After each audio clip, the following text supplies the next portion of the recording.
Welcome to the Jedi Ranger. I'm JohnBerry555, and today, I'm going to be reviewing the first episode of the Phineas Ferb revival, which is just season 5. So, in case you're unaware, Phineas Ferb is getting, two more seasons. Season 5 has already started airing. In fact, the first episodes aired on June 5th, and the very first episode is actually on the Disney YouTube channel. The Disney YouTube channel. And it's also on Disney Plus as well. But I thought I should take a look at it and review it. Now, I definitely need to throw somehow in my schedule my review for the Phineas Ferb Star Wars special, because I mostly do Star Wars. But we're going to hold off on that for a later video. I'll probably be doing these once a week as well. Maybe twice. I haven't decided quite yet. It depends on what other videos I want to get out in this time frame as well, I guess you could say. But anyhow, let's begin with the fact that this episode in Season 5 will be taking place the following summer. Now, there's always been some question exactly how old the Phineas and Ferb and the characters are, and the show does operate on a semi-floating timeline, but the episode opens up establishing that this is going to be the next summer. It actually opens up with the last day of school, and they just finished recounting everything they did the previous summer, which happens to be everything they did in seasons 1 through 4 minus some of the specials and the time skip episodes. And I just kind of love that. Now, we still have to ask, how old are they? Well, one, there are some middle schools that start at grade 5 instead of grade 6 in the United States. I went to one of those, so they could have been 4th graders going into 5th grade, or 5th graders going into 6th grade. Could go either way, but I kind of like the idea that also they're smart. They could have skipped a grade, but I just love the idea that whole year of school was missed by them presenting everything they did in the summer, and they apparently did installments. That's just a really great beginning. But we should actually talk about the episode. So the episode has everything returning basically to the status quo. Candace is once again wants to bust Phineas and Ferb. Phineas and Ferb are building new inventions, and Dr. Doofenshmirtz has returned to his evil ways. If you don't know, you need to watch Malcolm Murphy's Law, which is actually a really great show. I really wish we could have seen more of that show and all that. But yeah, Doof is back to being evil, which makes sense. He's a guy with a lot of, petty insecurities, and that drives him to be evil in order to fulfill what people expect of him.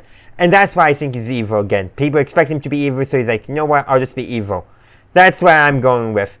But anyhow, the premise of the episode, because actually the 2 episodes in episode 1 are the same story. They continue on from each other.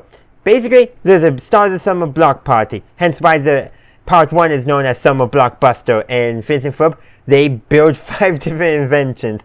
And what is Dr. Doof doing? Well, he wants to vaporize everything that annoys him. He's starting small, according to his own words, because that is quite clever, and does actually get into how people will have high expectations of the shows. I gotta say, pretty big episode still to start out with, if you will. But anyhow, Perry does follow the plane, but Linda, so Phineas and Ferb and Candace's mother, gets hit by the vaporizer, and she becomes a cloud. So now they gotta figure out how to turn her back to normal. And that's in part 2, Cloudy with a Chance of Mom. Anyhow, they figure out that, okay, they need to figure out the device, and they actually do find the device, and they have to repair it and make it do the opposite. And guess what? They actually successfully do it. But only because Perry comes in and fixes the power supply when it fails. It came unplugged. It also revolves Candace emotionally appealing to Linda so that way she could start crying, because doing all this, Doofenshmirtz tricks Major Monogram in order to how to turn basically a vaporized Linda cloud into a storm cloud. Which I just love how Doof has Monogram on speed dial, and Monogram accidentally gives Doof an idea on, or just tells him the basic meteorological facts on how to turn a cloud into a storm cloud.